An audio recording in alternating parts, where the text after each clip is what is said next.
This is chapter 17. The address Heather gives me is a big Victorian house, a little like mine, but these sit directly on the river, so sell for millions of euros. I wonder as I walk up to the house how on earth Heather is living here, on a guidance counselor's salary, no less. I start to lose a little of my faith in her as a globe-trotting jewellery adventuress. What she just was she just from the wealthy background and could afford to do these kind of things? My parents are comfortable, but they have made it clear that they are not squirreling money away away for their children, adult children. What we have, we spend, Mum says once, and meant it. So my heart feels a little heavy when I knock on Miss Banbury's door. I am surprised, however, when a woman in her early 40s answers. She's in the middle of getting 3 children ready for what looks like a host of Saturday morning activities. I see a tutu and a swimming bag and a karate uniform, and hurriedly tells me that Heather lives at the lodge and that I need to go through the side garden gate to get to it. I do as she says and finds myself on a narrow stone path lined with yellow honeysuckle and orange Montbrettia. It's a warm October morning. The path opens up to a large wild garden and ends in a twinkling beg river. On the other side of the river is the city and the cathedral, and if you squint, St. Bernadette's sitting on top of the hill. I see immediately what must be the lodge. It's a modern little cottage at the end of the garden, built with dark wood and glinting solar panels. I knock on the door, and despite the cottage size, it takes Heather a few minutes to answer when she says she's on the phone. Hi, Maeve, she says, looking a little frustrated.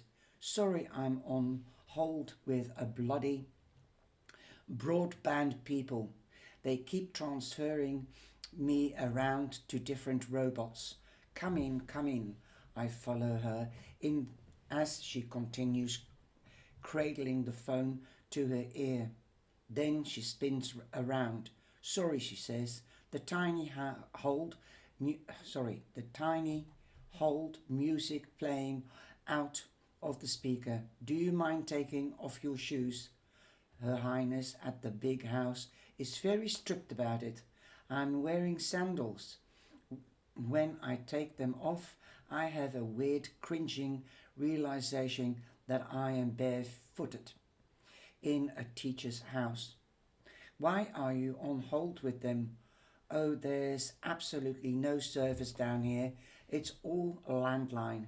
She gestures to her cordless phone. Basically Stone Age. I take out my phone. I see that I have no internet and my signal is down to a single bar. She gives me a cup of chamomile tea.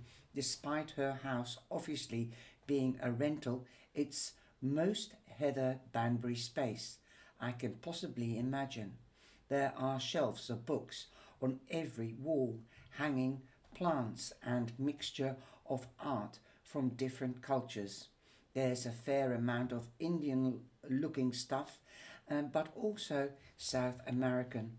While she's on the phone, I inspect a black and white sketch of a naked woman, and then I'm embarrassed because I think it might be her. I'm on my own in her little sitting room for a few minutes, and I'm starting to think I should just leave the book on the coffee table and go and reach into my bag and have it in my hands when she walks back into the room. I hung up, she shrugs. Life's too short to talk to robots. I have the book, I say, holding it up. For your friend. Great, she says, hardly looking at it. Leave it down there, anywhere.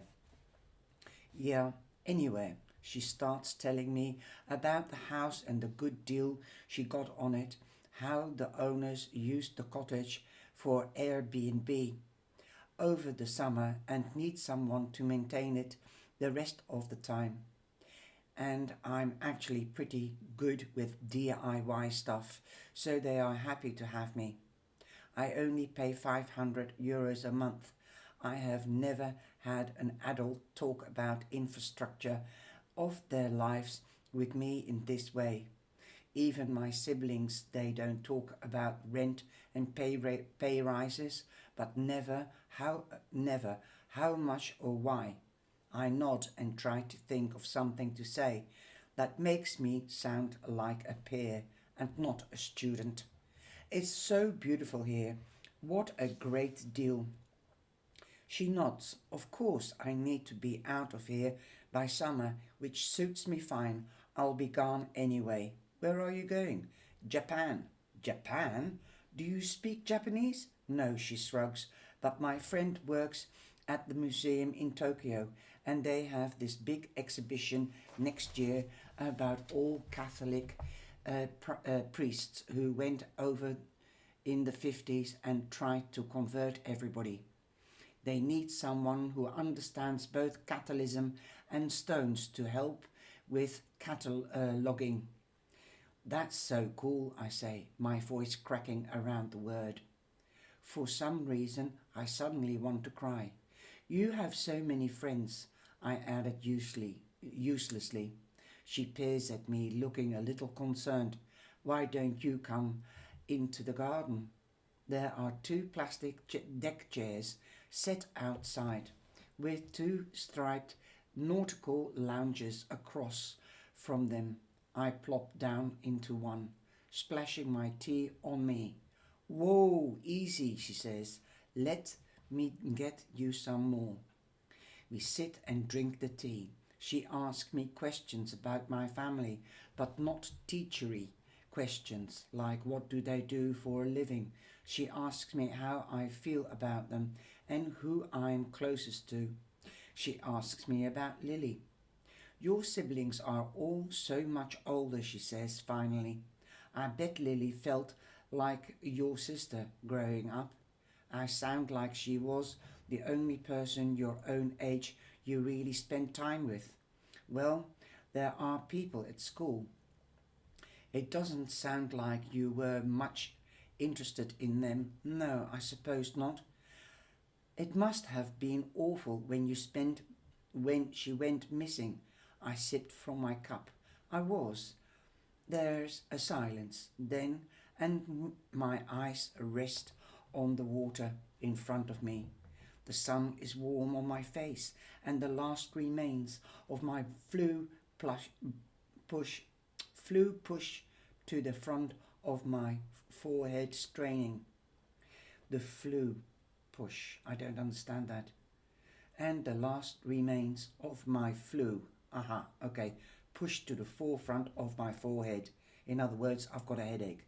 Straining at the bridge, staring at the bridge of my nose. Funny, she says, you always look at the water when you talk about Lily. I shift in my seat. It's weird observation, particularly for someone who has gone out of their way not to talk about magic with me. Do I? I don't mean to.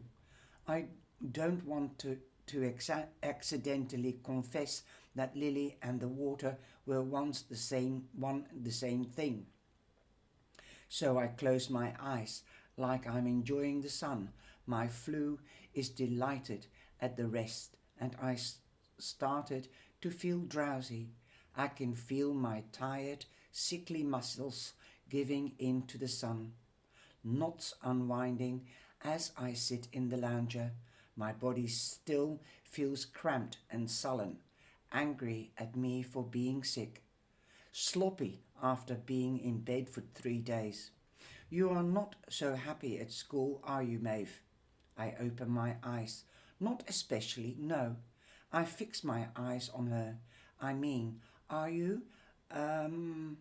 You must hate all the weird chastity stuff they are letting in.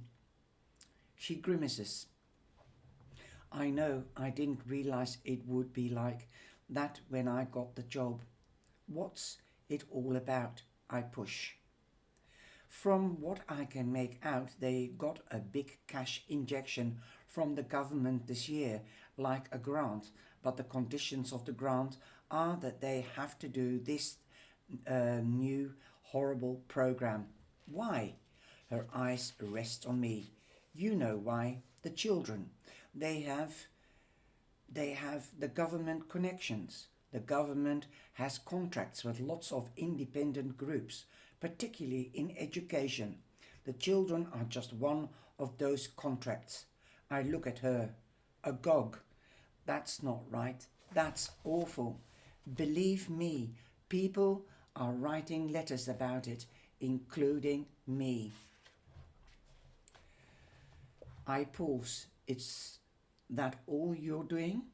Heather says nothing, just the slightest nod of to indicate her understanding. She coughs, clears her throat slightly. The night with Aaron, I say. That night with Aaron, I say, he left when he showed up. She closes her eyes and basks in the golden stillness of the day. He is afraid of you. He is not afraid of me, she finally says, but you should be afraid of him. Panic rises in me. Why? Pay attention to your body, to how you feel. She keeps her eyes closed, soaking up the sunshine like a lizard on a rock. Sleep comes like I am a silk scarf being twisted through its fingers. It wraps around me, cool and soft, and in muted, calming colours. The dream is like a photograph found in a drawer. Everything is exactly the same, and we all look much younger. There we are, the three of us, sitting and chanting, the air flecked with gold. I watched myself converse with the thin air that, at the time, had looked a lot like the housekeeper. I take the knife and turn it on myself and watch Rue, his hair, so much, sorry, right? Myself and watch Rue, his hair so much shorter than, pounce on top of me, wrestling the blade from my hands. His strength not much for mine. He points it at myself. He points it at himself. He lifts his shirt, He lifts his shirt up to do it. Fiona's eyes open at the exactly this moment, and I see what I could not have seen that night. Her eyes filling with dread, her screams echoing out into the empty moonless night. And then the blood, and then the change. The moon comes out, blinding us all. The warm river bleaches up a wet cloth. The clot that, bleaches up a wet clot, a clot that is a girl. I open my eyes and the air is cool. Heather is not in her chair, but under the tree. Oh no, she says, her voice upset. Poor babies. For a second I think she's talking about us. I get to my feet, my steps heavy and set that she is talking about two baby birds that have fallen out of the tree. Their bodies are red, grey bits of doughy fluff covering their shivering skin. Heather is wearing a pair of rubber gloves and standing on a kitchen chair, so their mother doesn't smell them on me. She says, putting them gently back into the nest. How long was I asleep? An hour? An hour? She shrugs, her expression saying, well, what did you expect me to do? I have to go. Yes, I was about to say, I have friends coming over for lunch. So, her tone shifts slightly, and I feel deeply embarrassed. thinking about Heather looking at her watch and wondering how long this teenage student would stay sleeping on the lounger. I'm so sorry. No, not at all.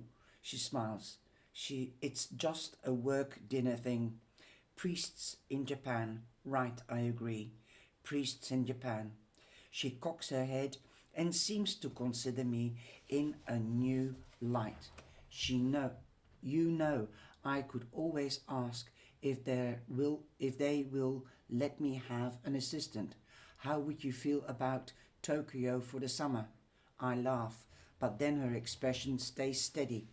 Are you serious? We had one conversation about spending time abroad, school, after school, but I didn't think she was being serious. I thought she was being nice. I don't see why not. What's the harm in asking? And there, in the sun dappled garden, it all seems possible. I don't know very much about Japan, but then again, did Abby know much about Belgium? When she went to live there, I'm suddenly struck with an image of myself on a busy crossing in the middle of the Technicolor Tokyo, holding one of those plastic umbrellas with animal ears attached. Have you heard about Maeve? She's in Japan now. We walk back into the house, my bare feet tickling against the soft green grass. Of course, my contract with St. Bernadette's will be up then, so you wouldn't be my student, but more my employee. Of course, I agree. It will be a long shot, she says, as if she regrets saying it out loud before checking with her friend. So maybe keep it to yourself until there is some real news. I will. I've been thinking of the moment I can unveil this to Rue and Fiona and Lily, and the look of utter shock on their faces. I think of life in a place where nobody knows me or who my siblings are, and of coming home to Kilbag after 3 months with a suitcase full of cute gifts. I walk home, my eyes glued to my phone, trying to keep the fantasy of an exciting life alive, even just for myself. And that was chapter 17. Have a great time listening to it. Take care. Bye bye. Please like and share.